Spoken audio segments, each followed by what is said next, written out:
Yo, yo, yo, what up, y'all? It's your boy Rob coming back at you once again with another crime cast. So before we get started, you already know what to do. If you're not subscribed to the channel, make sure you hit the bell icon twice. Smash the like button, share this video out to all of your followers, and let's get it cracking. All right. So if you guys like my new Gucci background, you know what I'm saying? Make sure you guys throw some radiation emojis in the chat. If y'all ain't feeling the Gucci, I'm sorry. Y'all just gonna have to feel it this time. You know what I'm saying? So, real quick, ladies and gentlemen, let me give a shout out to everybody who is here. I appreciate each and every one of you guys watching my stream on Blacklight Revelations 2. If you guys are not subscribed to that channel, make sure you guys go and check it out. All right. If you're not subscribed to CrimeCast, hit that bell because not only do we have wonderful content, we have wonderful subscribers. Very appreciative. We got my man Carlton Way in the building. We got Catsy in the building. We got RG Titan in the building. We got my man Jay Bird up in here. We got Ghost Walker in the building. We got AB Promotions in the building. And we got Mr. Knock in the building. Cassie says, what? No love for Dooney and Burke. I don't know who the hell Dooney and Burke are. Who is Dooney and Burke? who, who is Dooney and Burke? You know what I'm saying? Who is they? I don't know who that is. Shout out to Hey Mr. Knickerbocker. What's good with it? All right, so you guys, I want to try to keep the same thing up that I'm doing on Blacklight Revelations 2 and all the other channels. It's all the same. By the time the intro finishes, want to try to get those 20 likes. You know what I'm saying? Also want to try to share the video out, trying to get some more subscribers each time I drop some content. It's getting there. Once we get there, we there. You know what I'm saying? So that's what's good. You know what I'm saying? Oh, the designer purse. I don't know about designer purse. You know what I'm saying? I ain't one of them fools that rock with a purse. You know what I'm saying? We got Black Spider in the building. What up with the Black Spider? Good to see you. We got my man Torian Rain in the building. You know what I'm saying? I gotta holler at you, Torian. I gotta hit you up on Twitter, bro. I got a little idea I want to run cast you. You know what I'm saying? So this is going to be quick. It's probably going to be like an hour, you know what I'm saying? And then we're going to be done. But we got a lot of insanity going on. So make sure that you guys put on your seatbelt because it's about to get crazy up in here. All right. First order of business. This, I know what you did last summer looking motherfucker. Decided to make a bomb threat. All right. So he's about to take his Jack Black looking ass to jail, probably for about a half hour. You know what I'm saying? Because you know how that shit goes. You know what I'm saying? So here, this article was published on February 13th at 11:49 a.m. So this literally just happened.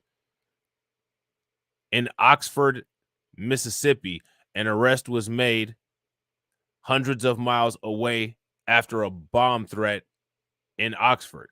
Oxford police say a social media post was made regarding a bomb threat on January 31st. Officers searched the area in question and determined that there was no bomb. Investigators tracked the threat back to Lily McMaker in Conway, Arkansas. All right. A warrant was issued and McMaker was arrested by Conway police and extradited to Oxford. So this dude's name is Lily. His name is Lily, as you can see right there. Lily Mastemaker. That's it. Yeah. Lily Mastemaker. What do you guys think about that? This dude right here, his name is Lily. You know what I'm saying? That's crazy as hell. And that's it. He was booked on a $50,000 bond. You know what I'm saying? So terrorism is cheap nowadays. If you're Lily, you know what I'm saying? So this is a crazy story right here from Law and Crime. Okay. And this is about an individual named Larry Thompson, if I'm not mistaken. All right. Actually, it's not. It's not about a guy named Larry Thompson. It's about a Texas dad who is suspected of opening fire and murdering his twin daughters minutes after the girl's mother left the home.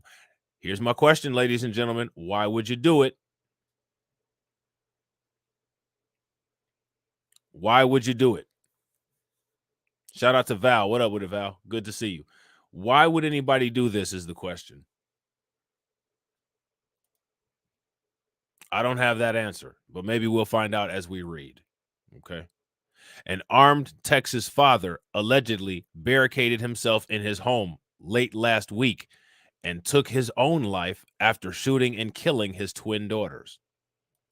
Why? Another familicide.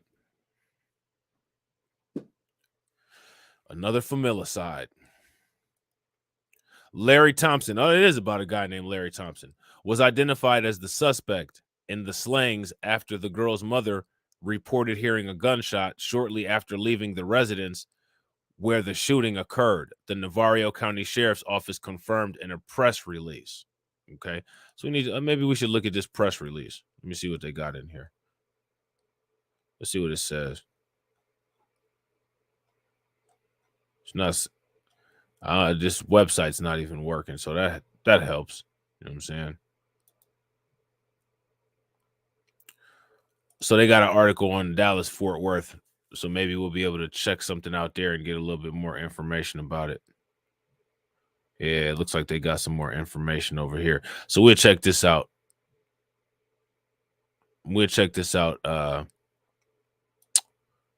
after we get done with this. Larry Thompson was identified as the suspect in the slayings after the girl's mother reported hearing a gunshot shortly after leaving the residence where the shooting occurred. The Navarro County Sheriff's Office confirmed in a press release. Family members, including the girl's mother, April Sadler, identified the victims as Haven Sadler and Nevaeh Sadler, both just 12 years old, they told Dallas Fort Worth. Okay.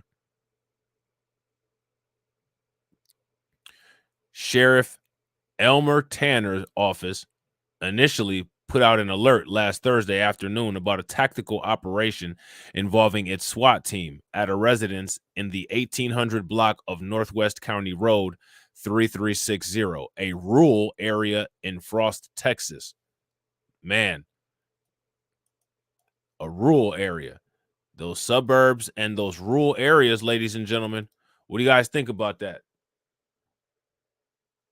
Shout out to Chili C. Those rural areas and those suburbs getting kind of hectic.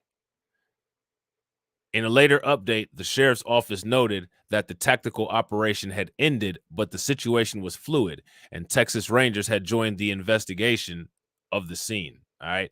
So let's look at this video here. See what they're talking about. Tonight, the family of 12-year-old twins who police say were shot and killed by their father is speaking out. As loved ones remember the sisters, they continue to ask questions about why they were killed.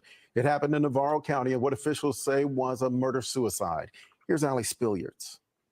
2 days after their father's home devolved into a crime scene, the mother of 12-year-old twins, Heaven and Nevaeh, is preparing to lay them to rest. I mean, those was my babies. I miss them. I love them. On February 9th, April Sadler says police knocked on her door with news that her daughters were shot dead by their father, Larry Thompson, in an apparent murder-suicide. It's a pain that I don't want nobody to go through. I never imagined that this would happen to my family. Not us. According to the Navarro County Sheriff's Office, deputies were called to this home in Frost after Thompson's wife reported hearing a gunshot. She told them she'd left with her children earlier, following a disagreement. But Heaven and Nevaeh remained with Thompson, who deputies learned. So that's Thompson. So it looks like there's a plot twist here. Looks like there's a little bit of a plot twist.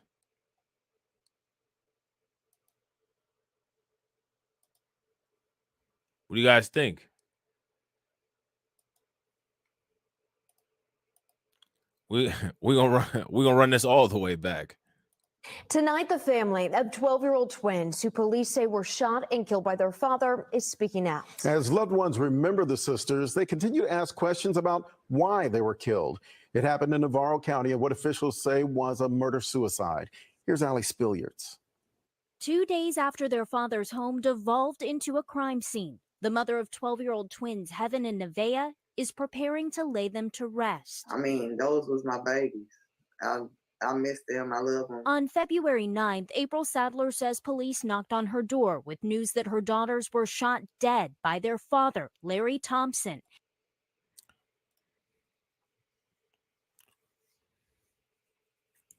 Larry Thompson. In an apparent murder-suicide. It's a pain that I don't want nobody to go through. I never imagined that this would happen to my family, not us. According to the Navarro County Sheriff's Office, deputies were called to this home in Frost after Thompson's wife reported hearing a gunshot. Shout out to Greets with Fire. She told them she'd left with her children earlier, following a disagreement. But Heaven and Nevaeh remained with Thompson, who deputies learned was armed and threatening violence to anyone Shout who out to tried Bronze. to take his kids. When a SWAT team eventually made entry, they found all three dead. It's just too much, and It's not making sense. it's not making sense. Today, the girl's mother's family says they're left with more questions than answers about Thompson's motive. I worried every day. I worried every day about my kids. Every day. I think it's interesting that they're not showing anybody from Thompson's family. Let me ask you guys a question. How come they're not showing anybody from Thompson's family? What do you guys think? As they reflect on the short lives of sisters who they say were inseparable. They were bright, also funny, and they love to fish. I don't know what it is about fishing, but they like fishing and they like the water. After fighting to bring the girls' bodies back to their home in Waco, families preparing for an unexpected funeral. This is something we don't plan for. Nobody ever plans for loss of a child. For sisters whose lives ended far too soon. In Frost, Allie Spilliards, NBC5. Today, we asked the Department of Family and Protective Services whether they've had any past interactions with Thompson, who does have a criminal history. They tell us they're still in the early stages of their investigation. So Thompson had a criminal investigation. Thompson had a criminal investigation go down. Real quick, ladies and gentlemen, make sure that you guys smash that like button if you haven't. Also, if you guys have not shared the video out to your social media, make sure that you guys share this video out to your social media. Shout out to my man PD Chicago B1, because if we don't make these stories show up, they'll never show up, because you guys know the mainstream media isn't going to say anything about it. So now here it says the NBC DFW report said that the victim's mother had a dispute with Thompson prior to the killings and that he had threatened to commit violence against anyone who tried to take his kids away from him. The woman reportedly left home that day with children other than the twins. The deadly violence took place after the woman returned home later on. The suspect opened fire just minutes after the girl's mother left the residence the second time, according to the sheriff's office. After hearing an apparent gunshot, the woman called authorities to the scene. The ensuing SWAT operation and the hostage situation, which reportedly involved the use of a tactical robot to make sure that the scene was cleared for entry by law enforcement, ended with the discovery of 3 bodies in the home. April Sadler reportedly told NBC DFW that she loves and misses her babies and that she worried every day about their safety. The victim's aunt, Stephanie Steffens, who reportedly said the twins loved water and going fishing. A woman who identified herself as the victim's grandmother said the 2 beautiful girls were tragically murdered by their father, who was killed instantly when he turned the gun on himself, according to a GoFundMe campaign seeking to raise funds for the victims' burials. All right, so this is them. A friend of a friend's family recently suffered a devastating loss. 2 young girls were murdered by their father, who then ended his own life. Their grandmother is raising money for their burial costs. Please retweet if you are unable to donate at this time.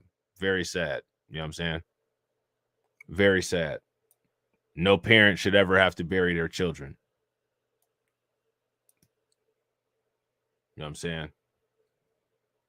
Shout out to my man Lloyd Sky 9 and shout out to Jay. What up with it, bro? So Next,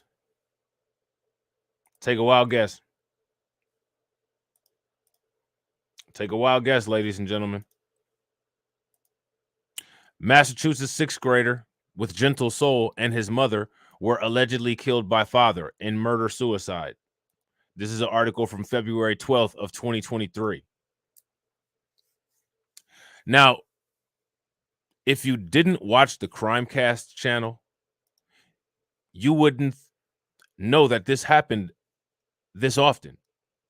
And literally, when I tell you guys, I could do a CRIMECAST for about a half hour, maybe even more than that, every day with multiple familicides in it, I literally could. And that's just all of the new ones that come out each day, let alone old news. You know what I'm saying? Let alone old news. So now here it says a Massachusetts man shot and killed his wife and their 12-year-old son in what police said was a tragic murder-suicide. On Thursday, February 9th, just after 3:21 a.m., police in Andover received a 911 call from someone inside the Robinson family home. Officers said dispatchers on the other end of the call said they heard things smashing and a male screaming in the background, according to reports from Fox News Digital. So we should check that out. When police arrived at the home, no one answered, and the officers had to force themselves through the two doors. Inside, they found Andrew Robinson, who is 56, Linda Robinson, who is 55, Sebastian Robinson, who's 12, dead from gunshot wounds, according to Andover police. Okay. Very sad. But underreported. You know what I'm saying? We got to ask ourselves why this stuff doesn't make the news. The district attorney's office believes Sebastian's father, Andrew, killed him and the child's mother, Linda, before killing himself. Andrew was found with a self-inflicted gunshot, according to police. Obviously, we know the how. We're trying to figure out the why right now. So we're going to need some time to figure that out. Andover Police Chief Patrick Keefe said in a press release. Sebastian attended St. John's Prep in Danvers, Massachusetts. The school held a candlelight vigil for him on Thursday night. All right. So this must be a picture of him. Today was a very difficult day. Edward Hardiman, the head of the school, said it was a dark day. It's impossible to make sense of what has happened, as it makes no sense. Well, my thing is, if it doesn't make sense and this stuff is happening all the time, probably not a bad idea to shine some light on it and get people looking into it, right? Shout out to Faith and Light. What's good with it? Right? And real quick, ladies and gentlemen, if you guys haven't smashed that like button, please make sure you guys help your boy out by hitting that like. The 12-year-old played the cello and was described by Hardiman as a kind and gentle soul. His teacher said that he was intelligent and always went above and beyond in the classroom. He loved to play Connect Four and Uno with his friends during their flexible learning periods. His music teacher, Diane Hastings, said Sebastian was more than just an intelligent and hardworking student, and he showed purpose, determination, and humor in his studies of the cello. Okay. Fighting back tears during the vigil, the campus minister, Michael Driscoll, said Sebastian was a compassionate and caring classmate to all those around him. He would always listen and respect those who shared their thoughts. In the beginning of the year, he found the confidence to get up in front of the entire class and share his identity flag project. And from that moment, he found his identity at the prep. I know he was proud of his work that he accomplished during the year, and I will be forever grateful that I taught his kind soul. Andrew and Linda appear to be very wealthy, living in a $2 million home, according to the Eagle Tribune. Linda reportedly had been the director of finance at Semaphore Incorporated for 25 years, the Tribune reported, then left the company before the pandemic. Andrew allegedly worked at the Channel building, but quit 6 months ago, according to the Boston Globe. Even with all that money, sometimes in the suburbs, you can't buy your way out of your fate.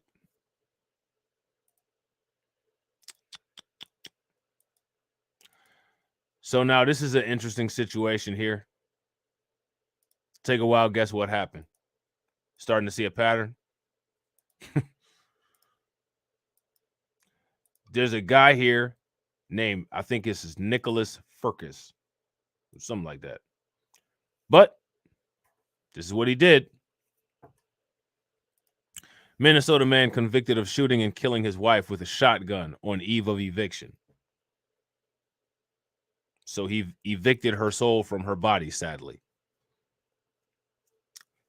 Not the best way to deal with that problem. You know what I'm saying? His name is Nicholas Furcus. He was convicted of killing his wife in April of 2010. Bet you didn't hear about this. If you guys heard about any of these particular incidents thus far, give me a thumbs up. If you guys have not heard about any of these particular incidents thus far, give me a thumbs down. And again, if these things are happening this often, where I can do an hour plus live stream about it every day with just consistent case after case after case after case after case, we have to ask ourselves the question, where are the news specials about this? When are we going to see a TV show called Putting the Focus on Familicide, a growing problem in the United States? I remember when I first posted in the community post on Blacklight Revelations 2, it's time to have a difficult conversation about familicide, because, you know, everything is just a struggle. It's a difficult conversation. Everything is a difficult conversation, you know, like a difficult conversation about anti-Semitism when everybody wants to gang up on Kyrie Irving and Kanye West, right? Okay, let's have a difficult conversation about critical race theory and what it does to children. Okay, let's have a difficult conversation about parents and what they do to children. You know what I'm saying? DJ Elmo says, Blacklight, how do you find these stories? I don't want to sound like the people in these stories, but if I told you, I'd have to kill you. So now here it says a man was convicted of murder for killing his wife with a shotgun 13 years ago, the night before the couple was going to be evicted from their St. Paul, Minnesota home after foreclosure. Nicholas Furcus was convicted of shooting Heidi Furcus, who was 25. His defense argued that the fatal shooting was accidental. It was the result of an intruder who broke into the house. Don't you know?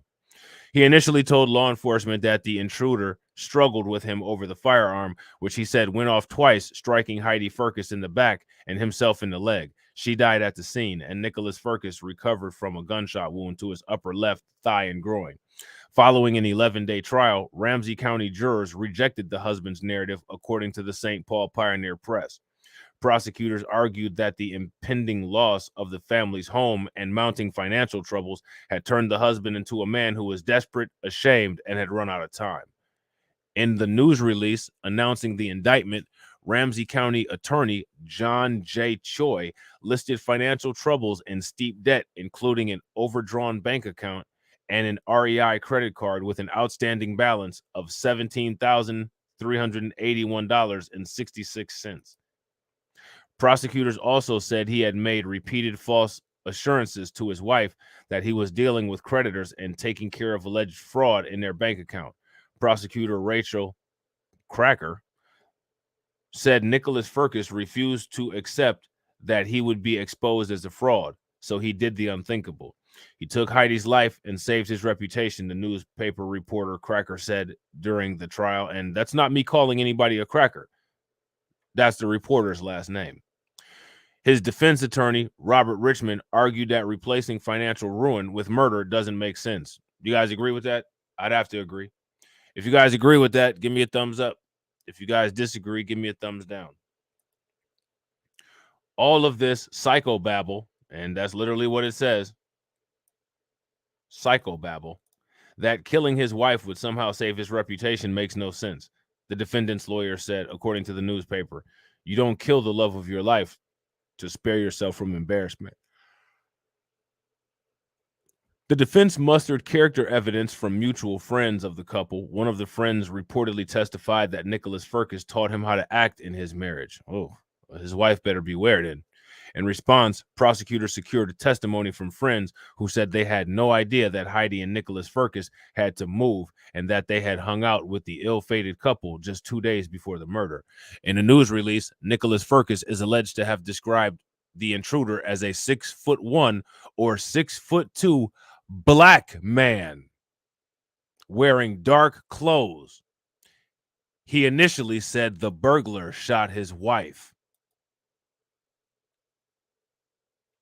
He later told an investigator that his finger was on the trigger and that he thinks he pulled it and that it went into Heidi's body, Cracker said during the trial. That's a lot different than a big black brother coming into your house and popping your wife. Shout out to my man DeAndre. So now here's the question. I mean, if we shouldn't bring race into everything, why did this guy bring race into it?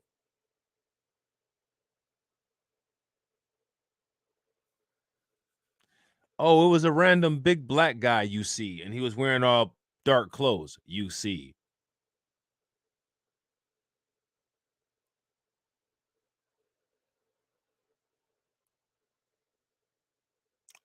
What do you think of that?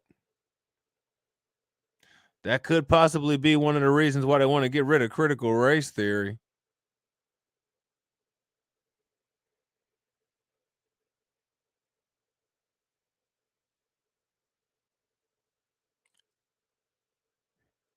It was a big black man. It's always a big black man. Shaquille O'Neal was there. He just busted into their house.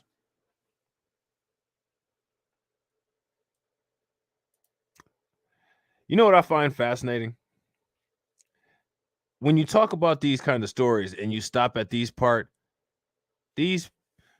people, they just don't want to hear it.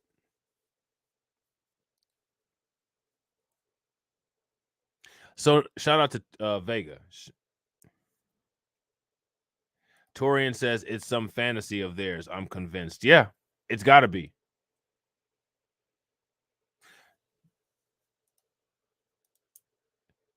In a news release, Nicholas Furcus is alleged to have described the intruder as a 6'1" or 6'2" black man wearing dark clothes.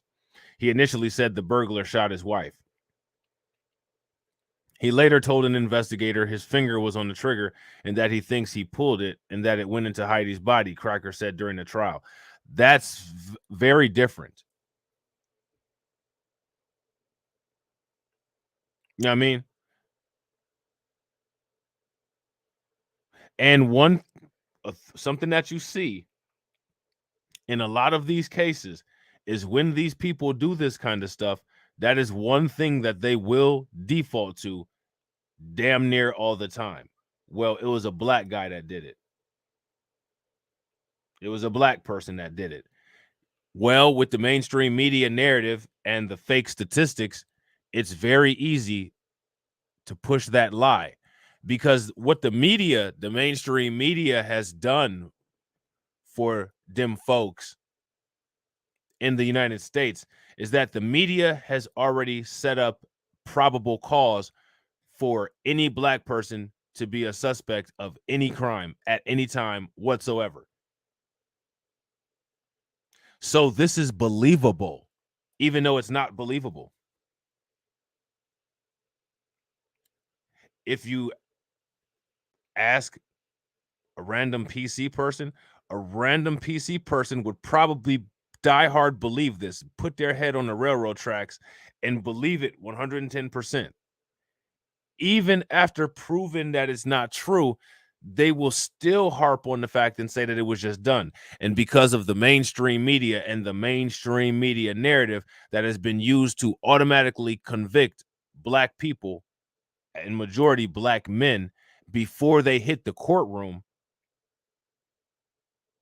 that's how that works. They never say anybody else but a black man. Facts. It's the American way. This could have been a Carolyn Bryant type situation. So now here's the thing, right?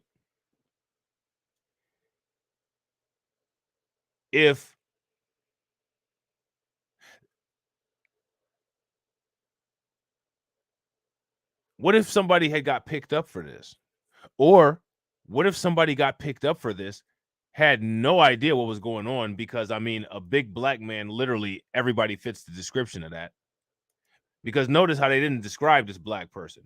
A 6'1" or 6'2" black man Okay, well, who could that be? That could be any damn body. That could be somebody as dark as Wesley Snipes, or it could be somebody as light as like Kid from Kid and Play. So who is it? Oh, guess what? That makes all of us a suspect. So now, what if somebody is just coming home from work, rest in peace, Tyree Nichols, and a bunch of rabies-infested rabid pigs hop out of a wagon and start coming after him?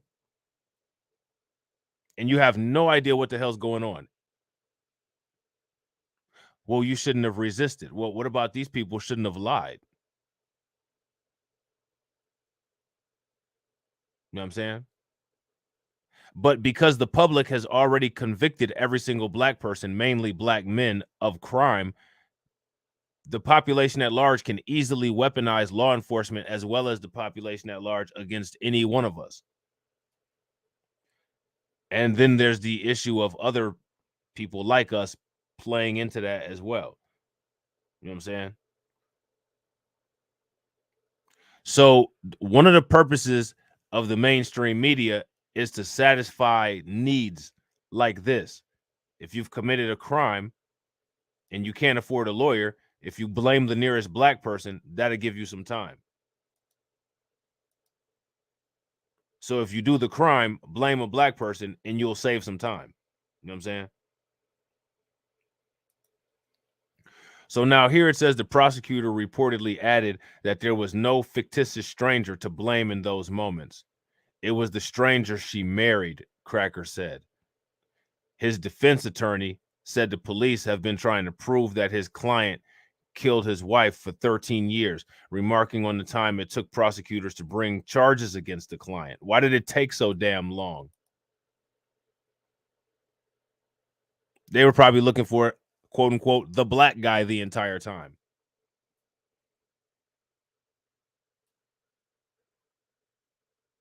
Where would these people get an idea like this is the question. What they brought is speculation, conjecture, and presumptions, he said. Cracker addressed that issue.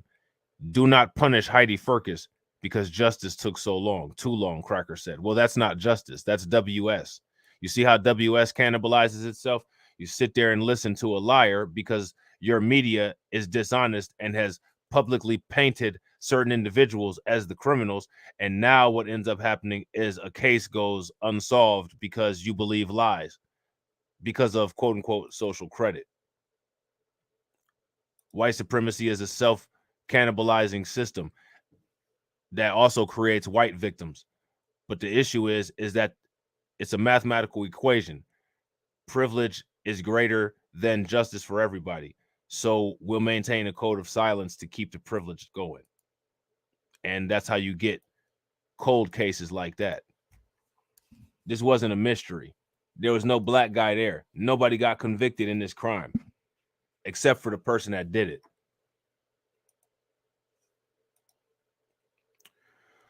Here's a pervert. This pervert here is a Pennsylvanian, and he's going to be locked up for decades after, quote unquote, horrific Snapchat sexual extortion of victims drove one woman to take her own life.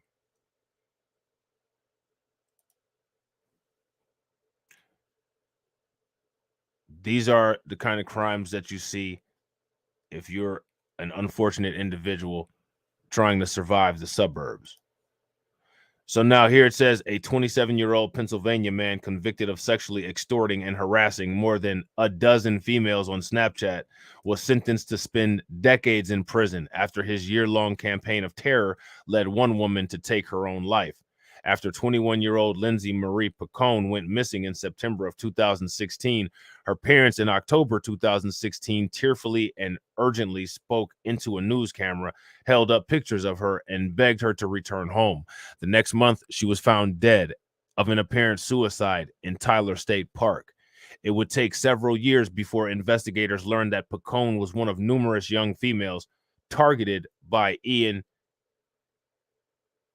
Pishark online.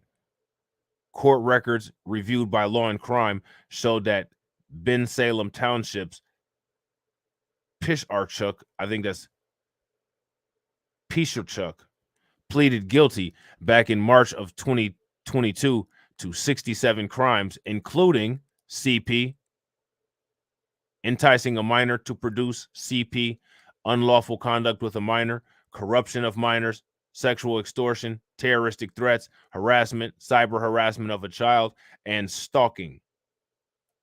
Okay.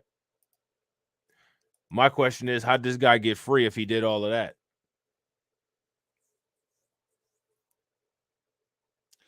I want to show you guys this real quick. Hold on. I want you guys to see this.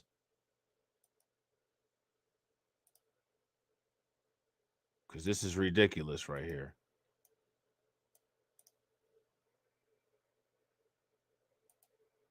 Take a while, look at this. You see, I want to make this real big so you guys can see it. You guys able to see those letters?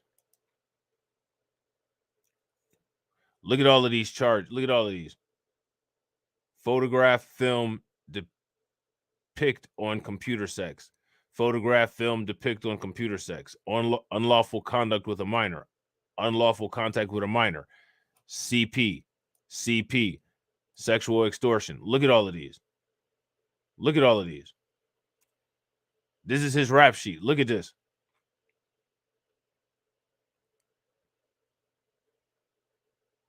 Look at this rap sheet. All these charges.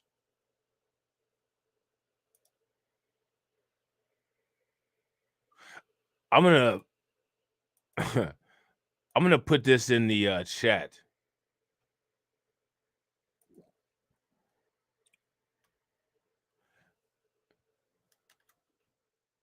Ian's rap sheet. Okay, check this out. Look at all this. Look at this.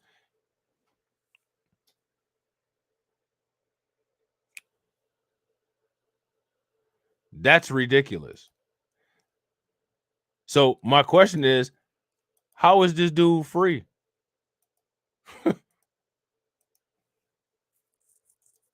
How is he out? Now, here's my question. Is this guy a household name? Does anybody know about this guy? Have you guys ever heard anything about him? If you guys have heard about this guy, give me a thumbs up. If you guys have not, give me a thumbs down. And shout out to my man, Greets with Fire. I appreciate it, bro. Glad you enjoy. Make sure you subscribe to all my other channels. DeAndre, you like the Gucci? Got the Easter Gucci print going. Yeah, it's Valentine's Day. These are Valentine's Day linen, son. You know what I'm saying? So now here it says prosecutors with the Bucks County District Attorney's Office noted that Piszczuk was not charged with Picone's death, but he was convicted for sexually extorting her. In the aftermath of Picone's death, state legislators moved to pass Lindsay's Law, which specifically created sentencing enhancements for convicted predators like Piszczuk, responsible for the bodily harm and deaths of sextortion victims. Now, this is interesting, right? Do you guys see how they created this law based on this crime as a result of this woman self-deleting? It didn't get stuck in any kind of Congress. It just went through.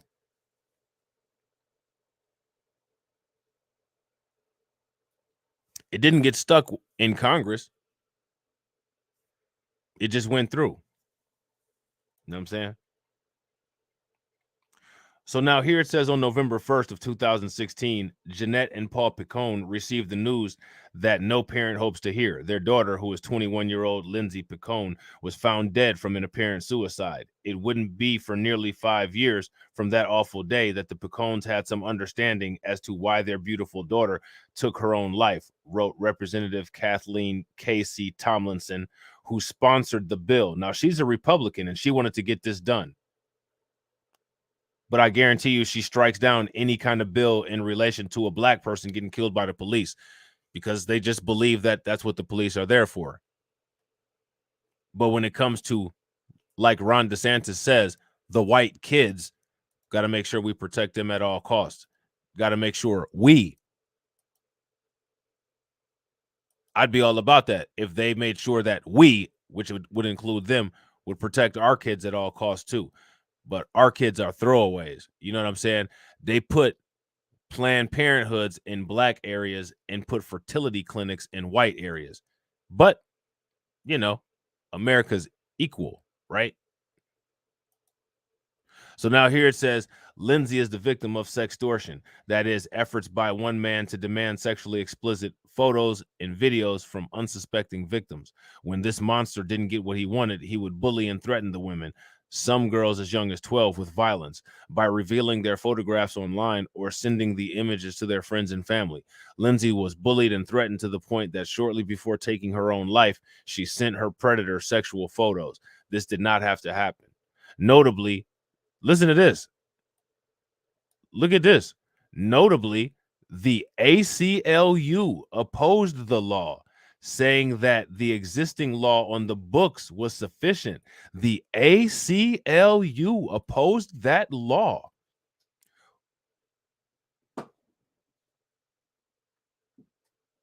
Now, let me ask you a question because it gets deeper. Why would the justice-seeking organization like the ACLU oppose that law?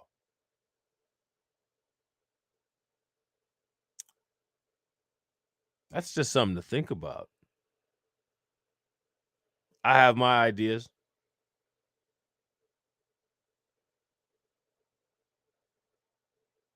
But that's interesting. That's very interesting. Describing the defendant's crime as cruel, disturbing, and pervasive, the Bucks County DA office said in a press release that Pisarchuk anonymously used Snapchat to prey upon more than 15 victims, some of whom were just 12 years old. According to the DA's office, Pisarchuk did not face charges in the case until June of 2021, nearly 5 years after Picone was found dead. So there's that. Pay very close attention to the time of the crime, the time of the death, and the time of the charges. Why is that? I think, hey, if you guys agree with Katsy there, give me a thumbs up. If you guys disagree, give me a thumbs down. And if you guys agree with DJ Elmo, give me a radiation emoji. If you disagree with DJ Elmo, give me an angry face.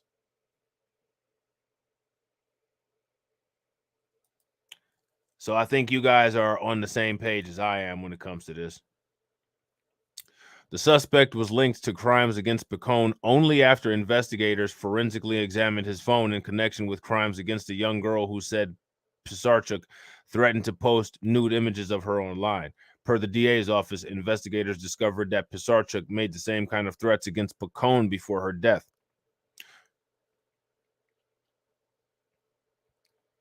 A forensic examination of Pisarchuk's phone yielded dozens of sexually explicit photos, videos of both juveniles and adults, as well as information directing them to several additional victims. One of the victims identified was 21-year-old Lindsay Picone. In 2021, Ben Salem Township detectives were able to determine that Ian Pisarchuk had messaged Picone repeatedly on September 5th of 2016 through an anonymous Snapchat account, demanding that she sent him nude photographs. If she didn't, he threatened that he would ruin her life. After she sent him photos, Pisarchuk said he would be contacting her again the next day. It was that day that Picone was reported missing by her parents, leaving behind a note that she had been contacted by an unknown Snapchat user who threatened to expose and blackmail her. Picone's body was found 2 months later. The DA's office said that Jeanette and Paul Picone were in court at Thursday's sentencing hearing and made a victim impact statement describing their daughter as their miracle baby.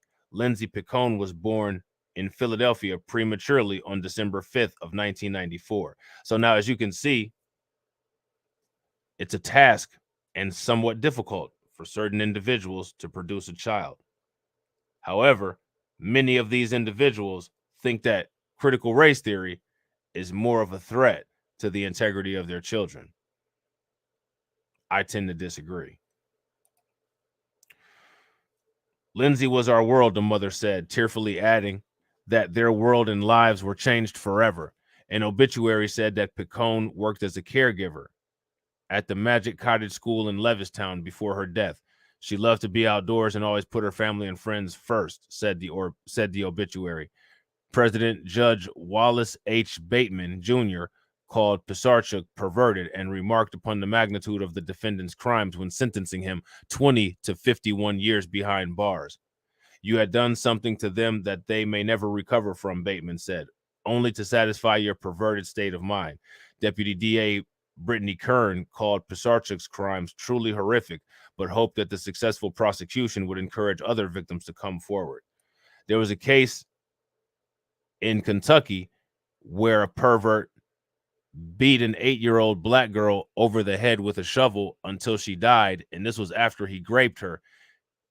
And in Kentucky, they let that piece of shit go. Talking about he was incompetent to stand trial. He was incompetent to be considered a human being. You know what I'm saying? So that shows you what they'll do as far as going to the extent to protect some, and what they will do to show you how you have no value in society.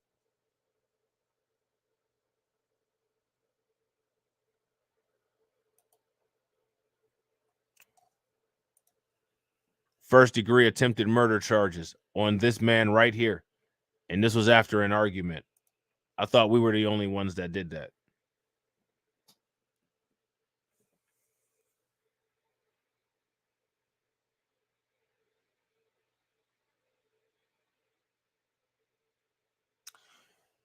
I thought we were the only ones that did this. This is an article from February 13th of 2023. This took place in, imagine this, Memphis, Tennessee. This guy made it to trial, or at least to jail, and Tyree Nichols was coming home from work, and he didn't make it, but this guy made it. You know what I'm saying?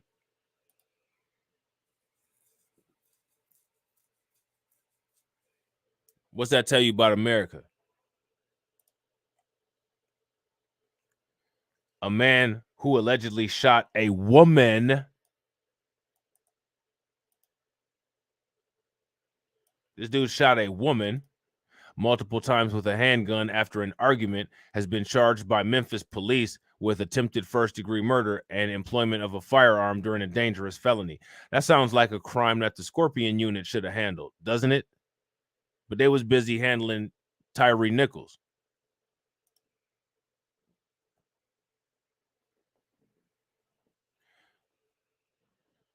They were busy handling Tyree Nichols. The Scorpion unit was. The Scorpion unit was so busy handling Tyree Nichols that they couldn't stop this guy from shooting a woman. So shout out to the Scorpion unit for doing nothing.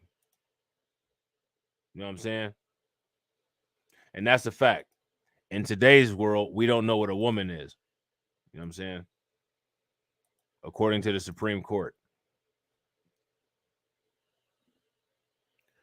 The victim was sent to Regional 1 Hospital in critical condition. Rafael Garcia, who was 24, was arrested on February 11th of 2023 around 1 a.m. inside a house at the 3000 block of Fairmont in Binghamton, where a woman was found with multiple gunshots, both to her arm and to her chest, according to a Shelby County Sheriff's warrant record. The victim told police in an interview at the hospital that Garcia threatened to shoot him during a dispute and then did so, firing a handgun. So wait a minute, it went from a woman to a him. So maybe this was one of them kind of situations. Maybe that's what they was arguing about. Are you a woman or no? Garcia invoked his right and did not give a statement to investigators, according to the Shelby County Sheriff's Office. His bond was set at $150,000. See, so right here it says Rafael Garcia, who was 24, was arrested February 11th of 2023 around 1 a.m. inside a house at the 3000 block of Fairmont in Binghamton, where a woman was found with multiple gunshots to both her arm and chest. Now, down here, it says the victim told police in an interview at the hospital that Garcia threatened to shoot him during a dispute. So are we dealing with a shim?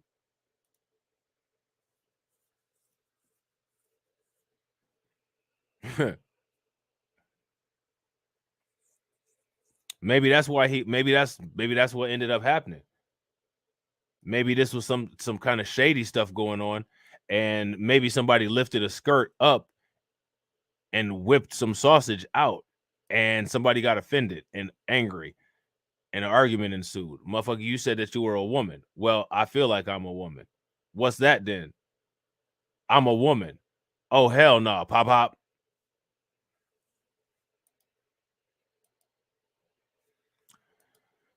Surviving the suburbs is no easy task. You know what I'm saying? So now here we have a very interesting situation here. You know what I'm saying? And this is not the kind of father and son activity that I would advise anybody to do. You know what I'm saying? I'd advise you to do, like, you know, building a tree house or something like that. This Texas dad, whose name is Richard Acosta, was convicted of murder in fatal shootings by his teen son. So they was out here thugging together. That's a, you know, unorthodox way of bonding, right? Let me see here. We're going to put this on 720 because y'all like it sharp. The father of a teenager accused of shooting and killing 3 other teenagers in a convenience store was convicted of capital murder today. Hello, I'm Steve Eager. Hello, everybody. I'm Heather Hayes. That teen is still on the run. His father says he does not know where he is. So the teen is still on the run. What y'all think about that? Let's go to Fox Sports' Alex Boyer live now with reaction. Alex. Hi, guys. You know, it took this jury just about 3 hours to reach that guilty verdict, and I was sitting directly behind Richard Acosta Jr. When that verdict was read. Now, Acosta did not appear to show any emotion to that guilty verdict. Some of his family members did begin to cry. They hurried out of the courtroom to try and compose themselves. Others followed. Now, because this was not a death penalty capital murder case, Acosta was automatically sentenced to life in prison without the possibility of parole immediately after relatives of the teens delivered victim impact statements. My brother gets shot 10 times. I watched Abel look directly at him, cowering on the ground, covering himself with a chair. But just remember, guys, it's only us that commit the crimes. Real quick, if you guys haven't smashed the like button, please make sure you guys smash that like button. Also, if you guys have not shared the video out to your social media, please make sure that you guys share the video out to your social media.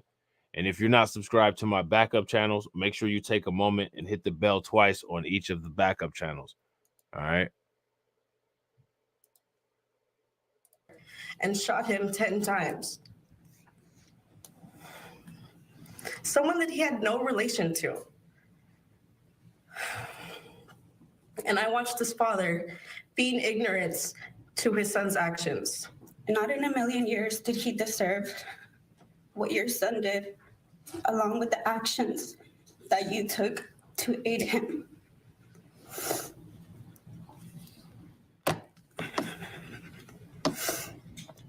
I don't believe anyone deserves to have their life taken in a matter of seconds, the way my brother's was.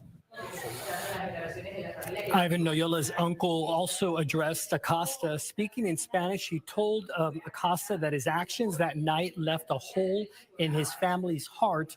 Ultimately, the jury believed the prosecution's version of events, that Richard Acosta helped his son Abel case that Garland, Texaco, where Abel fatally shot 17-year-old Rafael Garcia, 16-year-old Ivan Noyola, and 14-year-old Xavier Gonzalez. Richard Acosta served as the getaway driver and then helped his son escape, possibly out of the country. You see that?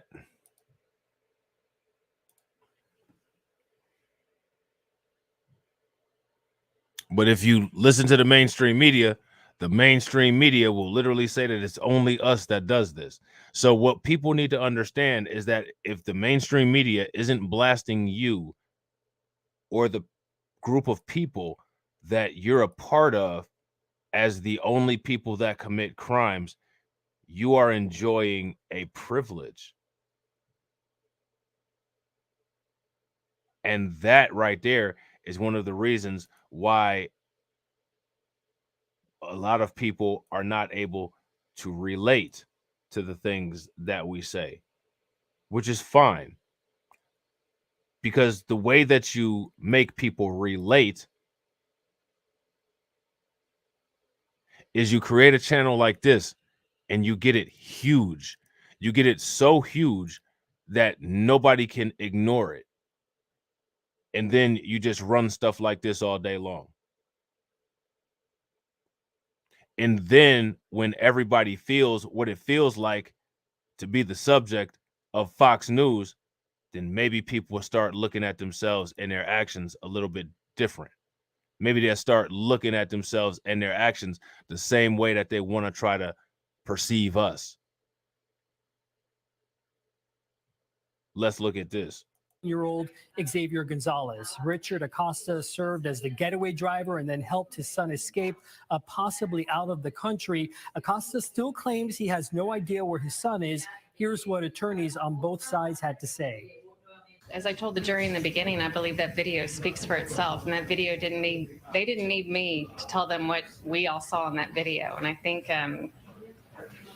you know, when you have so many detailed answers or explanations for something, it just begins to feel like a lie. This is half done. I'm relieved that this is a guilty verdict and we've received this amount of justice. I think he deserves exactly what he got by the law, which is he'll never come out of prison. Unfortunately, you know, the video, you can infer, you can speculate that he's watching. He said he wasn't. They obviously did not believe him. You know, that's why we try cases. I hope and pray that they do catch Abel Acosta.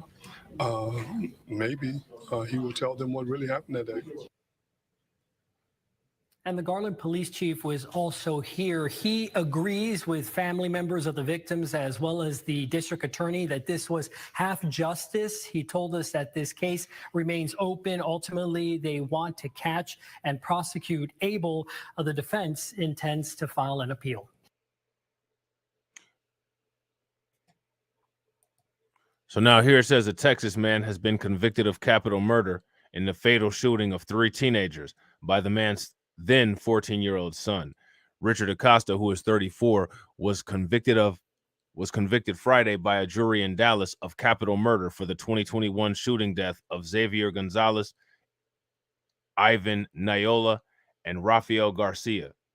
The day after Christmas, a 15-year-old newly hired cook was injured in the shooting and has recovered. Acosta testified that he did not know his son, Abel Acosta, had a gun or had shot anyone in the store.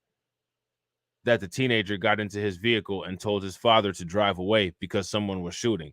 I didn't see that in that tape. Did you guys happen to see that in the tape?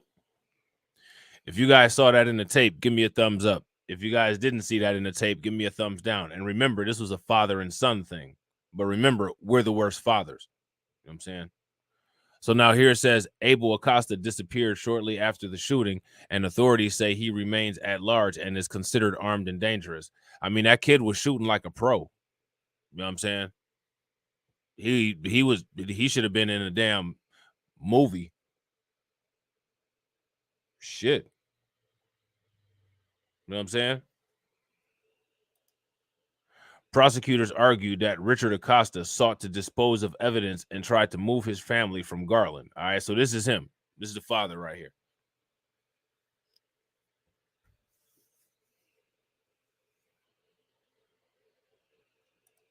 Okay. Richard Acosta, who surrendered to police days after the shooting and was indicted nearly a year ago, said his son disappeared later the night of the shooting. We are only halfway to justice, according to a statement on social media by the Garland Police Department that said authorities would persist in their search. We will not stop until Abel Acosta is captured. This reminds me of that episode of Breaking Bad when that one girl's brother was working for those gangbangers that Jesse Pinkman was buying the meth from, and that little boy shot Combo.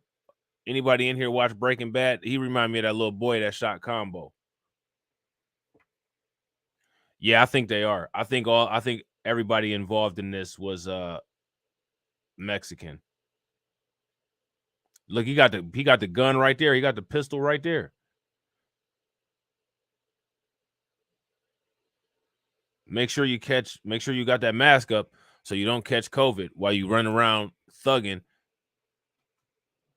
not worried about catching no bullets. You know what I'm saying? This happened in 2021, Chili.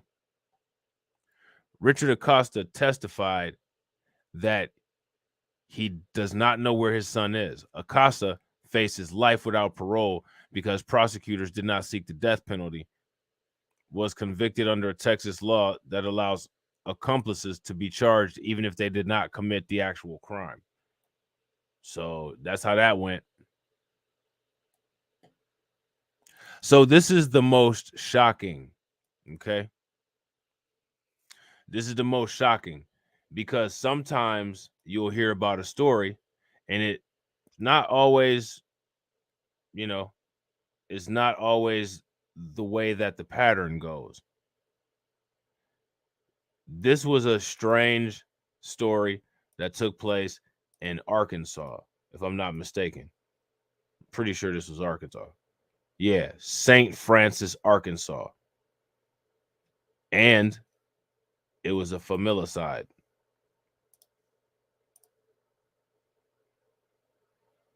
Chick-fil-A community champions have compassion.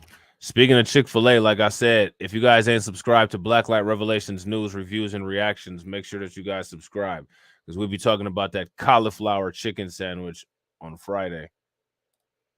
Hold on real quick. 17-year-old has been charged in the murder of 3 people. 2 of them were his family members. Jonathan Rolfe is charged with 3 counts of capital murder and 1 count of theft of property related to the victim's stolen car. According to deputies, Rolfe killed his mother, his sister, and his mother's boyfriend.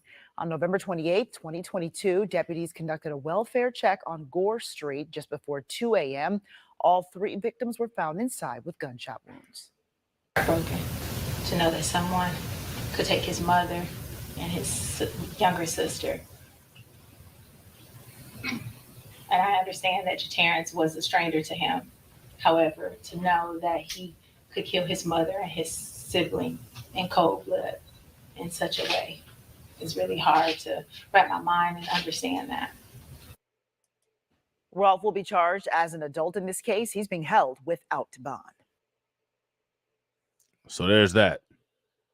17-year-old charged with killing mother, sister, and mother's boyfriend. And that's him right there. St. Francis, Arkansas. On Tuesday, St. Francis County Sheriff Office arrested a 17-year-old teen in the murder of 3 people, including 2 family members. Jonathan Rolfe is this guy's name, and he was charged with 3 counts of capital murder and 1 count of theft of property related to the victim's stolen car. So he stole, I believe, his mother's car. According to deputies, Rolfe killed his mother, sister, and mother's boyfriend.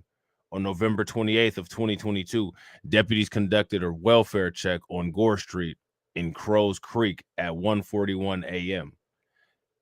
Deputies found Shalonda Barton, who was 34, her daughter, Kelsey Thompson, who was 13, and Terrence Wright, who was 32, with gunshot wounds. The child was found in a bedroom. Wright and Barton were found in their bed. Investigators found Barton's black Cadillac on Industrial Road, not far from Ralph's girlfriend's residence, according to St. Francis deputies. Deputies say forensic reports link Rolfe to the homicides. Rolfe will be charged as an adult in this case. He's being held without bond. All right. So what do you guys think about that? Not your usual familicide, but a familicide nonetheless. You know what I'm saying? Yeah, I don't know what happened with the hair. I don't know what happened with the hair. That hair is wild though. That's a lot. You know what I'm saying? That's a lot. That's like Dennis Rodman. What's that dude name from the UFC? Melvin Gillard. You know what I'm saying? So, Snapchat gas station shootouts. If you're a twin, just making it to the next day. And if you have a girlfriend who has a 17-year-old son, are all things that you better watch out for if you're trying to survive the suburbs. So with that being said, ladies and gentlemen, I hope you guys enjoyed the stream. If you're not subscribed to the channel, make sure you hit the bell icon twice, smash the like button, share this video out to all of your followers, and I will catch you all on the next video. All right, peace.